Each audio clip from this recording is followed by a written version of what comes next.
Avio je aparo ni gima je kaka wanene no onego ng'enia gimomiyo jojenzi wacho ni Ruto ok wach adier. Ing'eni kanyo chineno kane ubedo gi twak mar jofuambo. Ni neno ka jofuambo nyise ndalo mano manyo kura. Nitie gik manowacho mowacho ni sirikal mandalo go mar handshake mar Uhuru Kenyatta ne timo gik mane hinyo jopiny. Mano nyiso jopiny ni koido telo to dhi loko gigo. Koro ido kama gik maka koro chopo koro kodonjo to dogo ido ni nitiere gik ma embe nyaka koro tim ma gik mano nyiso jo Kenya ka ok nyal timore. Koro kanye manene kanchi winjo ko wacho mabe ni joge mag communication no kotiyo tich maber. Manyiso ni joge go emano go be ni biro nyiso jopiny ni sirikal ne wawacho ni wabiro timo no achiel ariyo adek. Lakini kwa donje sirikal to ido ka weche koro kwanya timo kaka ne wawacho nucha. Omiyo wan kama tek wabiro timo achiel ariyo adek. But miwauru ndalo mondo wane kaka wanyalo loko mondo waduok piny mar teko mar ngima piny. Mar ariyo iseneno ka jojenzi gi ng'eny gi ng'iyo kaka jo sirikal ni nodak. Koro ido ka ini nyisi ni chulu usuru to ido ka ng'ato to ting'o $20,000,000 digo darambe kendo kwano achiel ariyo adek to kono kwano ni en mar konyo jogo en mar nyiso ni an go.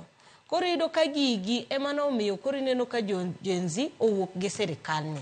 Nitiere gik mang'eny ma gisetimo be ni neno ka gibiro giwacho maber ni kata det no ni winjo ka William Ruto wacho ni ne wane cliff to kwalwar. Kama wantiere nitie gope mwasetimo ang'owa mwasechulo. Koro nitiere gik mabe sirikal ni otimo ang'owa maber. Kama koro wadok ma koro wakoso wagi ni to jok monego be ni nyiso jopiny jo communication ne monego be ni nyiso jopiny ni sirikal otimo kama kama. Ema koro chal no ninde class ema mineno ka ng'eny richo nenre moingo ber ma sirikal ni osetimo. Ndalo mane nitie sirikal mar Uhuru Kenyatta gi William Ruto ne nitie gima ne giluongo ni Presidential Delivery Unit. Mani neno ka ne nyiso jopiny tengi mora ma sirikal otimo kama no chake kama ochope. Aparo ni mago e gik monego be ni sirikal ni koro dok timo. Ok ni samoro argument nyalo be ni social contract e kin japiny gi president en higni 5. Koro ratili biro mana kete mar higni 5. But ing'eni ikineno kata gik ma jojenzi gi wacho iyudo ka nitiere gik mane e manifesto mar sirikand ni. Nitie gik mane gindiko ni e bwo dweche 6 wabro bet kwa timo ma. E bwo higa achiel wabo bet kwa timo. Koro mae ne singo margi gi japiny. Koro ing'eni japiny to dogo ng'iyo gicha.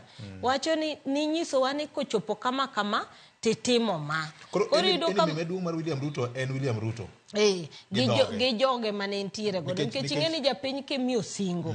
To bro singo ne mob kata an kawuono kanyisi ni miya higa achiel abro yudo ni tich makama. Ing'eni pile ka chiewo tang'iyo ni nyisa ni bro ndika. Koro ka igochopo mo kinyisa ni nonego bena timo ni kama lakini nitie setbacks mayudo abro neno ni ijamiriambo.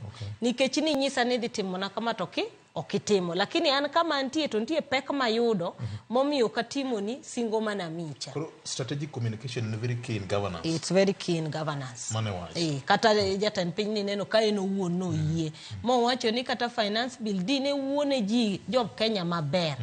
Manyis jo Kenya gik mantiere iye. Okapa ni dine wachopo kama koro kang mane wachope.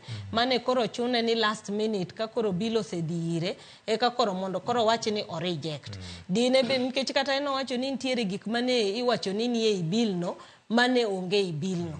But kadine jogi oketo monyiso jopiny momineno ka katibo wuon wacho wach mar public participation.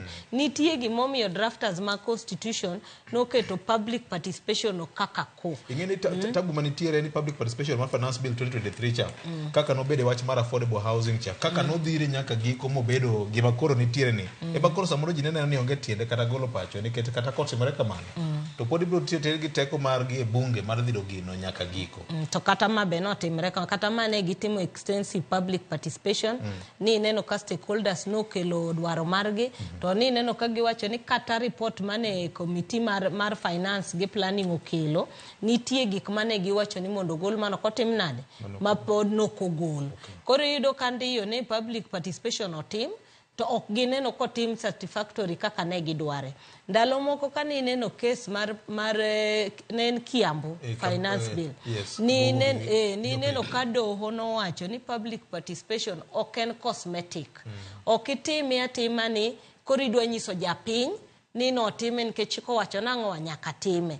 Embe nyaka obede gi tail end minyalo justify na adieri mae gima ne japiny owacho, lakini wakete nikech awang'iyo gima japiny dwaro to gi end ge motimo ang'o. Lakini gino pod duoge bunge nikech ing'eni gigi te ng'amo nego beni tayo gigi makata kane koro chopo ka William Ruto makoro Gen Z koro dhi nyaka parliament ne en speaker ma National Assembly. Nikech ma ok chieng' mokwongo ma weche osebedo matek ma speaker duoko bill ne committee. Inyalo paro ndalo mane idwaro nationalization mar Kenya Airways. Kani neno ka members no wacho ni public participation ok otimre maber makata LSK gini no wuok. Ni neno ka speaker wacho ni gi withdraw bill no or back to the committee for public participation. Nitie mang'eny mosetimre kamano. Koro aparo ni gini to nochako gi bunge makoro Ruto to koro en tail end ka, lakini gino dino kwongo lose bunge kapok ochopo ir William Ruto. Koro wang'e bunge ma en jatend Ford Kenya ema neno ka gima nofele gi leadership mar majority.